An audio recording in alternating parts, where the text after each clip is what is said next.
Hi, everyone. My name is Cyndy McDonald. I am an educator and an entrepreneur. And also, I love teaching in the UCLA College Counseling Certificate Program. And today I am very honored to have as my guest in our conversations.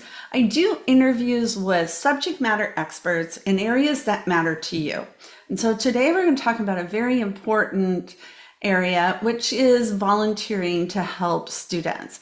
And the organization we're going to speak with, and many of you are familiar with, is Scholarmatch. So today I have Mil Horadam, who's a varsity coach with Scholarmatch. She's an IC in Texas. And Karla Salazar, who is the executive director for Scholarmatch. She's located in Los Angeles. And Jim Minicozy, who is in Oakland, and he has been a coach for Scholarmatch for many years. So welcome, everyone. I'm so glad to have you guys here with me today. Thank So you, and thank Yeah, you for thanks. having us. We're very excited. So tell us a little bit more about what Scholar Match is. What's the mission? And I know one of the part of your mission is to break barriers and build dreams. What does that mean? Thank you for that question. And absolutely, we're committed, Scholar Match, to supporting first generation college students from low income background graduate college, bachelor's degree within 5 years. That in itself does seems very simple, but the statistics show that it is a Herculean process. We see statistics where first generations, the average graduation rate's 20%. For us, it's 80%. And we are showing that the main difference is really providing holistic support is not just giving them, the financial support, which is very much needed, but also wraparound services to make sure that the student makes a successful transition from high school to college or from college to career. And I know that that's really important and that's key because I worked in AVID for 14 years. And AVID is an outreach program within the schools. I'm sure you've run into it in LA, Oakland, other places. And that was one of the things that you can't start in the senior year and say, oh, do you want to go to college? It has to start way ahead of time. So what are some of those barriers that first generation students run into while they're in, high school or even middle school? What are some things that you find? I can answer this a little bit. So, a lot of it is systemic, but also individual, right? Because all of our students are people and they have their own life circumstances. And something that your students will know is that within the world of college admissions, knowledge is power, right? And the students that we work with at Scholar Match are often low income, first generation, and they have much of the time the least access to these resources. And something I do think of a lot is that a lot of students don't realize that some pathways start in middle school, right? Like math pathways are something that can be really a huge fundamental barrier to students by the time they come to me, their senior year. So I think an obvious one is that knowledge barrier. What classes does their high school even offer? What do the students even know about those classes that are offered to them? Some students think dual enrollment is the hardest thing they can take when their school has maybe AP available. And then having access to, tutors is not something common for students I work with in Scholar Match. SAT, ACT prep is pretty uncommon in general in the US. A lot of the students I work with, it's just they show up to school for SAT day and they take the test, and that's the one time they take it, unless they know that they can do something else. So it's kind of baked into all the circumstances. And then on top of all that is one of the biggest barriers, which is cost. Because a lot of these things, like these resources, cost money. And then college itself is such a huge financial burden that is like insurmountable. So that's just like the tip of the iceberg, because we know that even when you work with students who have parents that went to college and maybe middle class or even affluent, it still feels like so much stress. And then on top of that, there's so much more. And then I'm not even talking about like family circumstances. A lot of these students work a lot of hours or help raise their siblings or helping take care of their parents, or they're the one in the family who is filing they're the best in their family household of like speaking English. So they have to do a lot of that management as well. It's a lot. Mhm. It is. We often don't realize all those different factors that come into play. In Avid, we used to talk about that hidden agenda, and those students don't have that hidden agenda. So that's where Scholarmatch comes in, is to be able to make that clear and transparent and give them those tools that they need. So as they're getting ready to go to college, what are some other barriers that they find? You've mentioned the financial, that's a huge aspect of it, because they'll look at it and go, I can't afford to go to college, and not know how the financial aid process works. Because sometimes what we look at it as is consumers are looking at it as students and consumers, but the financial aid process is its own entity, and it's not based on consumer, perspectives. So what are some of those barriers that you find that first gen students face once they make that decision to yes, I want to go to college, then what? Well, I would like to add that in addition to what Mel said, and I agree with all of those points, sometimes there's also the family dreams by the students' dreams. And there's often a dichotomy there, and cultural and family norms of expectations can be stronger in some of these families than kids that have maybe more money or whose parents have gone to college. So it's a little bit, I've worked with students that you have to stay close to home. And close to home may not be the most financially advantageous sometimes. So there's I think we spent a lot of time trying to mine that area and figure out what are the cultural waterways and how we can help the students understand that going away to college does not mean you're rupturing with your family. So I found in my experience with a lot of my students, it's getting over that piece. Sometimes it's even speaking with the parents that can help them understand a little bit. And then that opens up the student's aperture for what's the best fit for that student in terms of college. And maybe it's a private school back east because they offer more financial aid. So I find sometimes the family dream versus the personal, the cultural norms can be a barrier.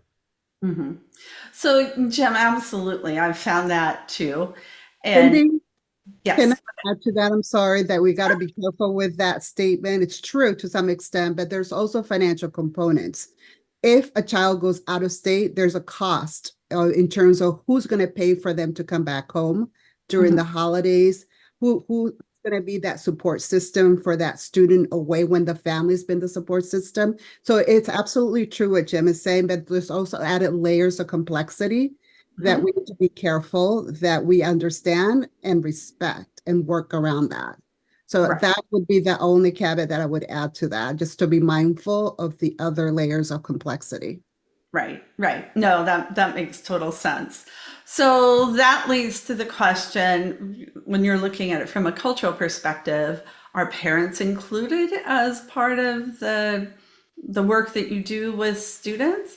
Because not only are the children going to school for the first time, they're the first time they're sending their children to school. So how do the parents fit into the picture?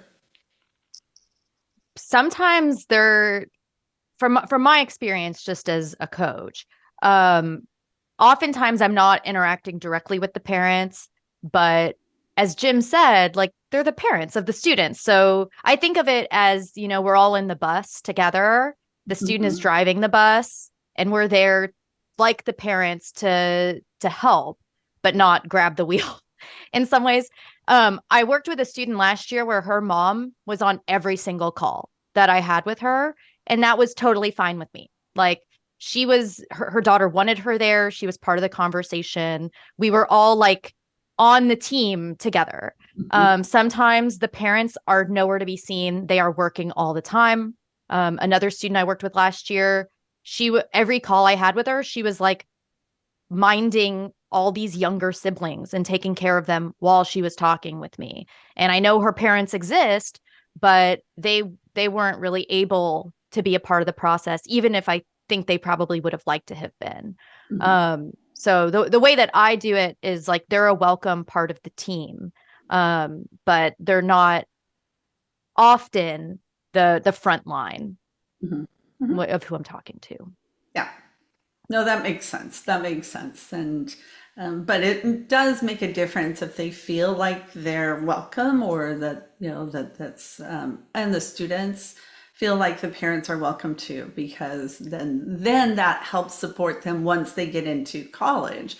So Karla, you mentioned the persistence level, and, you know, trying to have that, or having that goal of having the students graduate within 5 years. So what are some things that are done that help generate those kinds of numbers and outcomes?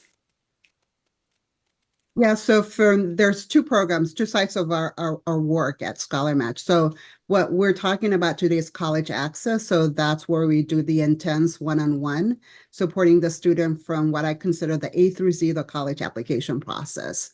Then, depending on the number of scholarships that we have, we invite those that participated through our Destined for College program to apply to our college persistence program, which supports the students over 5 years. 6 years of programmatic support plus 4 years of direct financial support. The scholarships range from $2,000 per year per student up to $5,000. So depending on how generous our donor is, it could be $5,000 a year per student. We ask our donors to commit to 4 years of financial support, but 6 years of programmatic support are guaranteed to the student until they graduate. And we sometimes extend that support as alumni. We continue working with them and inviting them to our programmatic support, because to us, it's really important that that network continues and that they're able to come full circle and volunteer back and be coaches for our students. So, and that makes a big difference, because then you have peers coaching peers, and they can see somebody like themselves who's gone through this process and they made it. And so then they can become that coach as well. So, well, that's exciting that the support doesn't stop when they graduate from high school. I think that makes a big difference. So, in our classes, I have a lot of international counselors, people all over, you know, the world. So what's the difference that, you know, do you have Scholarmatch for international students, or is it just for domestic students? How does that differ? Yeah, our focus is domestic. They have to be high school students from, the United States. Okay. But that being said, like I work with, I've made it very clear to Scholarmatch, just keep sending me kids with like weird citizenship problems, because I really like being able to help students who, like, as much as this process is already really hard, when you can't even file the FAFSA, it becomes so much more difficult. And Scholarmatch works with, while these are all students who are graduating from high schools in the United States, sometimes their citizenship status will have them marked as international students at certain colleges, which is pretty unfortunate, but it's part of the reality for some of the students I work with. And not being able to even file the FAFSA is even more anxiety inducing for those students who can't, for whatever reason, right? Like whether they're undocumented or they have temporary protected status, or I encounter some students where they find out during the process that they don't have a valid visa anymore. And what does that mean for them in this process? And unfortunately, none of this is streamlined college to college, because there are some states like California and Texas and Florida where those students count as residents for in-state tuition. And then there are some states that are fairly hostile towards their students who do not qualify as, citizens or permanent residents. So Yeah, it's we like, don't want to send them to South Carolina. yeah, or even some states where it may be more surprising, like Georgia, where you have, a large number of undocumented students. And sometimes your student is from that state and they want to stay close to home so they can support their family. And then it's difficult. So it's always just confusing in general. So it's like, while we're not working with like international students in one sense of the word, sometimes we're navigating a similar process, even if at the end of the day, they're not going along that visa route sometimes. Yeah, no, that makes total sense. And it is an indication of our times is that some of our students, you don't know when you start working with them what theirs, because as you said, they don't even know necessarily what their status is. They may think it's one thing and not another. Where I live in Central California, so and when I worked in the schools, we have a lot of undocumented students in our area. A lot of students and a lot of first generation students. Or even, not to interrupt, but a lot of students who are citizens, but their parents are Aren't. maybe undocumented. And then, and this is bringing back the conversation about getting the parents to be on the team, because, like, very understandably, sometimes parents don't want to share their financial information through, even if their student can file the FAFSA. So it's hard, but for me, it's a privilege to get to like be part of the help of advocating for that student, even if sometimes it doesn't all end up pretty with a bow on it. Right. We can at least try to help. Yeah. And it goes back to the mission of Scholarmatch is giving those students opportunities and helping them to break those barriers. Sometimes those building those dreams might take a little longer, but they can still work on building those dreams. So what is Scholarmatch? What are you looking for in coaches? What does it take to become a Scholarmatch coach?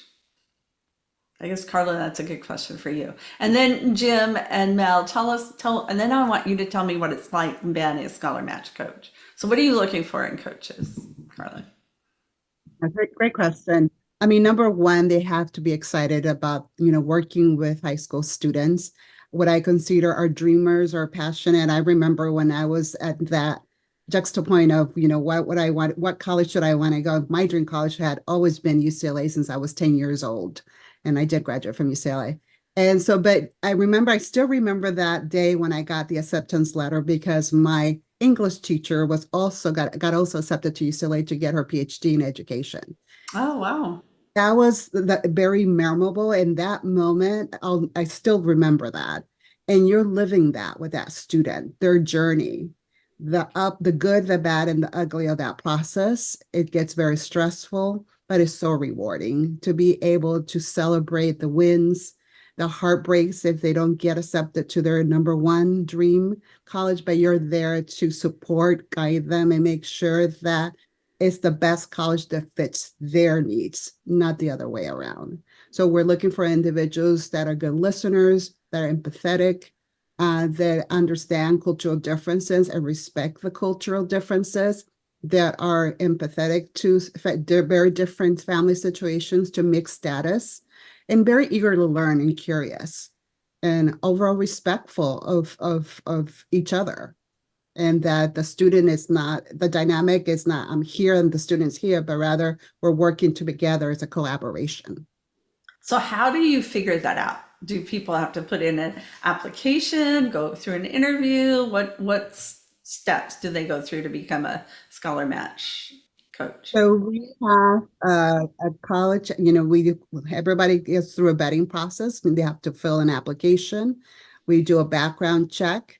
And the matching is an art and science, it's kind of like dating. We look at what each individual brings to the table. And we try to do our best to make sure that we're meeting the needs of that student. Whether it's they're looking for a certain geography because they're interested in maybe studying Texas, for example.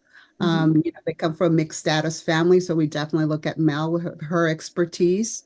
and so forth and so on. So we're looking at different variables to make it work. And there's sometimes where it's not a match.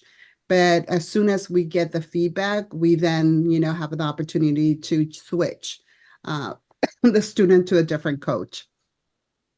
And what we express is nothing personal.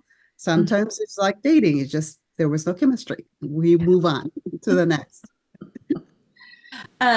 Is there a certain number? Do coaches have one student, three student? Do they get to pick how many students? How does that part work?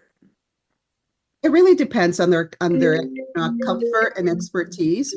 Someone seasoned like Mel, she would say, "Oh, let me give me two, give me four," depending on how comfortable she feels. For someone new who's just starting to be introduced to this work, we recommend one student, and then as they get more experience, they could add an additional student, whatever their comfort level is, and time also their capacity. And it's nice to be able to here are the things you're looking for. Here's what the volunteer coach is looking for, and find that right match with the synergy that comes in the middle. How much time are you looking like for a coach? Are they committing to a certain amount of time to work with the student?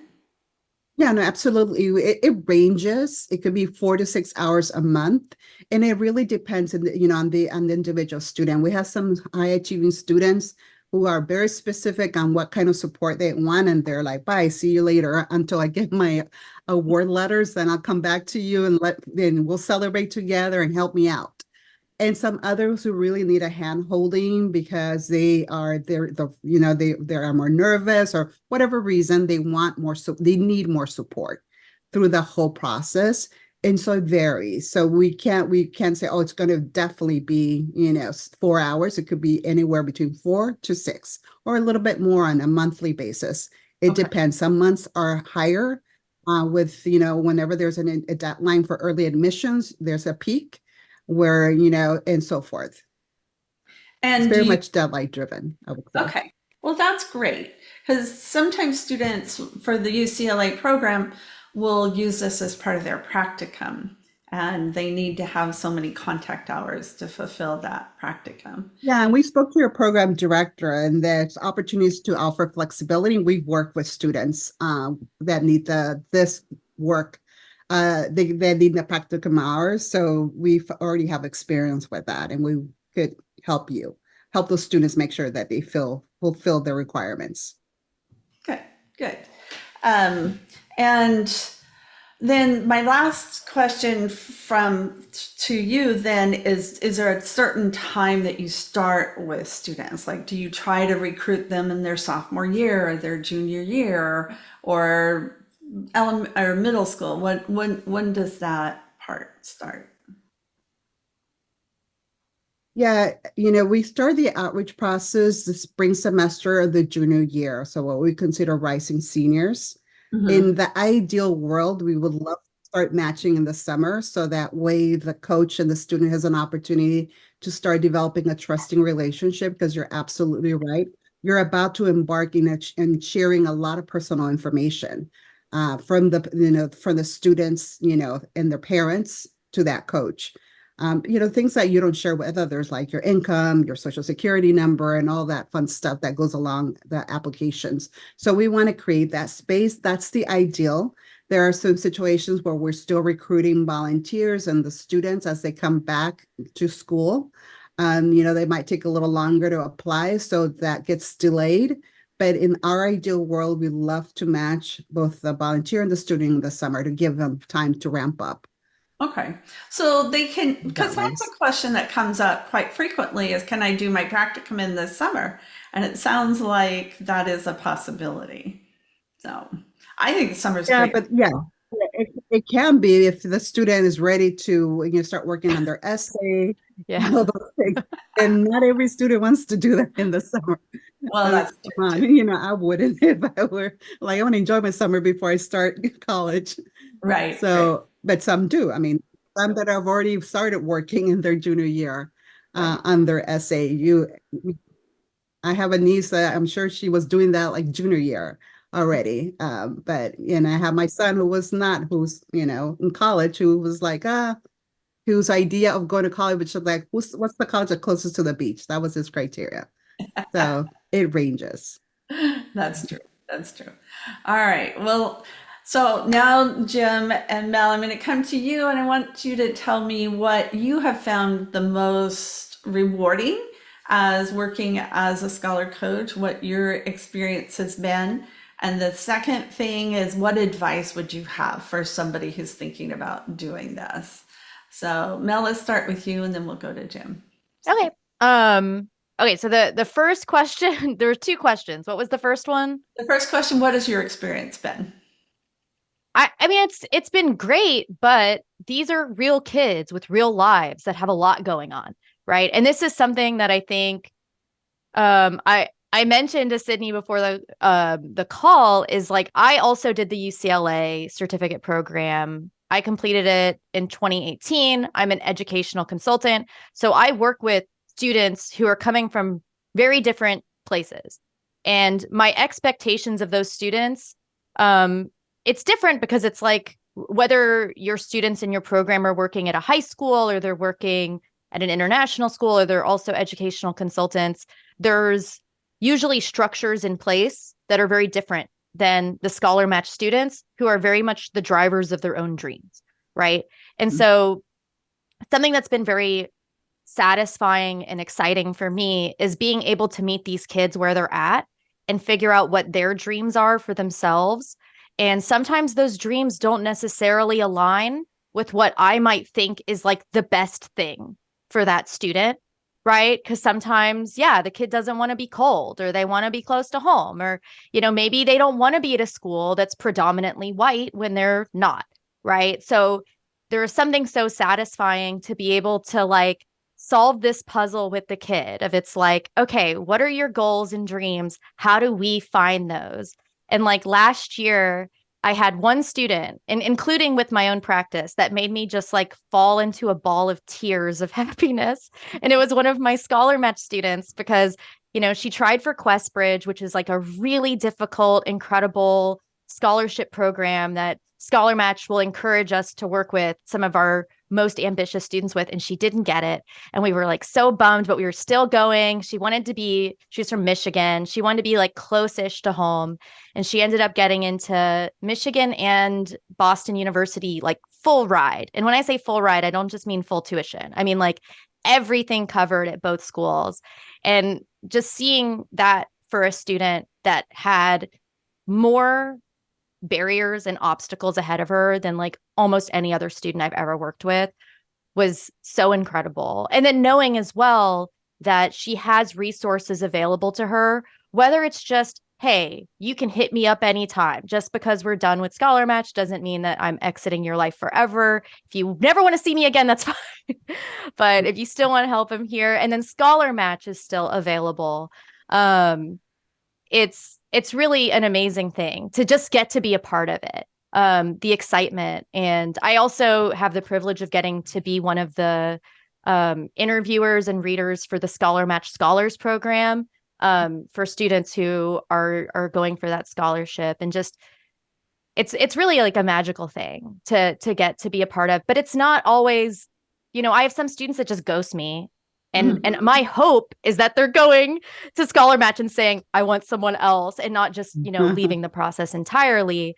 But I guess like the advice I would give for anyone who's interested in this process is do it. First of all, like, even if you feel like you don't know everything, the resources that are available to us as coaches are immense.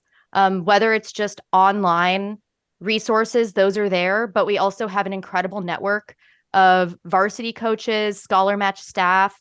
Scholarmatch also has partnered with other like community-based organizations and nonprofits. Like last year, this is dating your interview a little bit for the future, but like the FAFSA has been a mess, right? And it all changed last year. And so Scholarmatch was hosting free webinars with a group called You Aspire to help like step by step walk us through the changes to the CSS and the FAFSA, which was so, so helpful for me and my students to be able to like help them through that process. And just being able, it's not like we're sent to the wolves when we work with Scholarmatch. We get newsletters with a ton of resources, and we do coach reports every month for each student where we can basically just click a box that's like, help, you know, like, please check in on me. Like, I need help on this, or things like that. So just using those resources, meeting those students where they're at. It's kind of a long answer to a short question, but it's a privilege to get to like learn to be better to serve these students. So your advice for somebody who's thinking about doing this is what? Do it. I did it. Okay. My first year, it was the year after I did my UCLA college counseling certificate. It didn't occur to me I could have done this for the practicum, or I would have. I just didn't know about it yet. And I took 4 my first year, and they were all in California. I'm in Texas, so it was like a nightmare. I now tell them, because as Karla said, it's a dating thing. And I'm like, sorry, do not apply if you're in California anymore for me. I need people in my time zone or in the East Coast, so it's easier for me. And so it was really hard for me the first year because I had these 4 kids that, you know, they all were only applying to California schools for the most part, which I wasn't super familiar with, but I was just eager to help. And for the people in your program, they're also there to learn, right? It's like a perfect time to step it up. So you can take 1, maybe don't be crazy like me and take 4 your first year. But take 2 or 3 and just give it a shot, because at the very least, there's so many people willing to help. I guess this is me like saying you can hit me up if I lead you to this future person watching this who needs more help. But there are always people who are just like so in it for the students, and will step up to help you if you feel like you bit off more than you can chew. But I doubt it. Like, the people in your program know more than they think they know. That I have found that to be the case too. And I have a list of resources that Scholarmatch offers that we'll put on this as well as part of the show notes. So Jim, let's come to you. Tell us what your experience has been and what your recommendation is for So my future. experience is totally different. I am not an educator and never was. I was a diplomat working overseas most of my life, but I am a first generation student myself. Mhm. And so when I found myself in California following my wife's job, I thought I wanted to do something in this field. So I remember when I first started, I thought, oh my God, I know nothing. I can't help anyone. I sat in Valencia Street and going, who's going to come in the door? And I was paralyzed by thinking couldn't help anyone. And of course, that's not true. Like Mel says, there are individuals on staff who are eager to assist. There are other coaches that are eager to assist. And you do an awful lot of quick self-study. Like the FAFSA last year changing, you're just constantly reading and absorbing information and spinning it around and helping your students. So for those students who feel like this is a new area, if I could do it, anyone could do it. The other thing I would say, and the experience has been great. If there's highs and lows, there have been some students that I just wanted to like jump off a bridge and never see a student again. And then there were other students that, like last night, I had another Zoom call with a student that I'm finished with, and he wanted a pep talk before he got on a plane to go to Boston. And I thought, fantastic, let's just shoot the breeze and give him some words of wisdom before he leaves Las Vegas for the first time in his life and finds himself in cold, snowy Boston. And so that's fantastic when you have those connections. But it's like Mel said, you meet the students where they are. So you don't sit there and you put your own, I want this student to do this, I want this student to do that. You have to listen to their story. But I am also a pusher. So when I see a student that I think, come on, man, you have a lot to offer. And you're telling me a story somewhere in there that I'm digging out, and I'm going to take you along. I'm going to push you further than you think you should be pushed. because I do think that's important for these students, because a lot of them have so much talent and so much ability. But if we don't try to tell them that they can do something fantastic with that, they might not. So I also I adhere to that school of thought as well. On advice, if you're a first gen student, coach yourself, tell them that, because that does level the playing field. They understand that even though mine was a long time ago, still the experiences were similar in terms of I had no one in my family that could assist me. It was like, yay, go to college, good luck. Money was a problem. Did I belong? Imposter syndrome, all those things that were still there. So we talk about that. I tell them my experiences. I think it's very important, and Karla mentioned this, humanize yourself. Have humility and empathy. So make yourself a real, relatable person, not someone who has advanced degrees and different things. Yeah, you can have that, you can talk about that, but highlight your humility, I think, is very important in creating a zone of trust. Because we mentioned the parents, I always try to tell my students, this is a zone for us. If you want to invite your parents in, super great, bring them in. But if you want to exclude them because you want to talk about things that maybe you don't want to talk in front of your parents, that's cool. It's a safe space. I'm not judging you. I'm not going to tell anyone else. So let's keep it that way as well. So all of that is important. But then also the last thing I'll say is mutual respect. You want to humanize yourself and be humble, but at the same time, you have to get work done. So if they sign up for a time, they should show up. If they can't, that's fine. A day or two before, hey, Jim, something's come up. I have to go to a soccer game. I didn't. That's cool. That's fine. We can always make course adjustments, but you can't just let them disappear and then reappear when it's convenient for them. So I do always reinforce the mutual respect as well. Great. Those are all, and you're teaching them then those soft skills as well that will carry them not only through college but through life. So I think Yeah, a that, lot of the things are also experiences, the things that they'll help them, like when they multitasking, when they're getting into college, how they engage with other individuals. It's not always going to be impersonal. How do you knock on the door of your professor office hours and ask for help? So you have to engage at a different level of maturity. So I try to push those sort of softer themes around the edges as I can as well.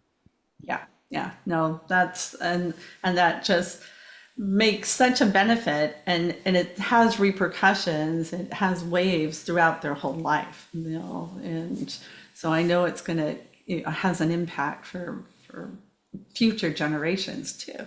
So if somebody wants to become a scholar coach, Karla, is there some particular times of year when the applications are open? Tell us how that application process works. Yes, no, thank you.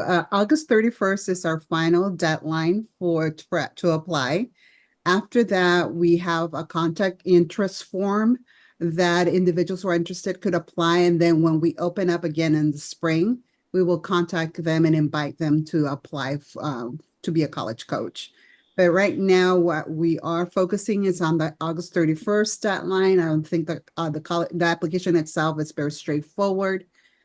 We then will follow up with you, and we'll pay for, there's no cost. We pay for the background check, and then we talk about the training that needs to happen. And if typically your individuals in your program don't have to do the training because they're, already going through the certificates, so they don't have to do that component. And they're part of our LinkedIn group where they could post questions. There's a lot of resources available to help them through the process. Oh, that sounds great. Thank you all for being here today. It's been very illuminating, and I know my students will really appreciate and benefit from all of this. information that you've shared. And as a fellow first generation student, I wish there had been something like this when I had tried to go to school, because Yeah, that's what we all hear. yeah. Absolutely. Can I Yes. share something? To me, this is summarizes the experience of our college coaches. This is a college coach who's a volunteer with us for many years, and she was a former board member of Scholarmatch for student Darnell, and they're going to Washington University and study abroad. And they met up in Paris, France, because our volunteer Sheila, 6 months of the year, lives there. Oh, And so wow. this is organic. We don't force, we encourage any organic relationship continue, but we don't for you. It's not, required that the college coach continue a relationship with their, students, but it happens naturally. And this is a beautiful testament to that. And how wonderful for those parents to know that Darnell had someone they could trust, for our Mhm. country. So Mhm. this is what makes me, invigorates me and know that we're on the right path because we're expanding a social network for a lot of first generation students. That's fantastic. That's a great way to end our conversation because it just encapsulates everything that you're all about. So, well, it's been such a pleasure to chat with you. Thank you very much. And I will do my part, and my students will too. So I'm sure you'll be hearing from more. Thank you. Wonderful. Thank you so much, Cindy, for organizing us and giving us this space. Oh, Yeah, And, thanks for having us. and Mel, it's good to see you both. All all right. right. Thank you, Bye-bye. y'all. Bye. Bye-bye. Hi.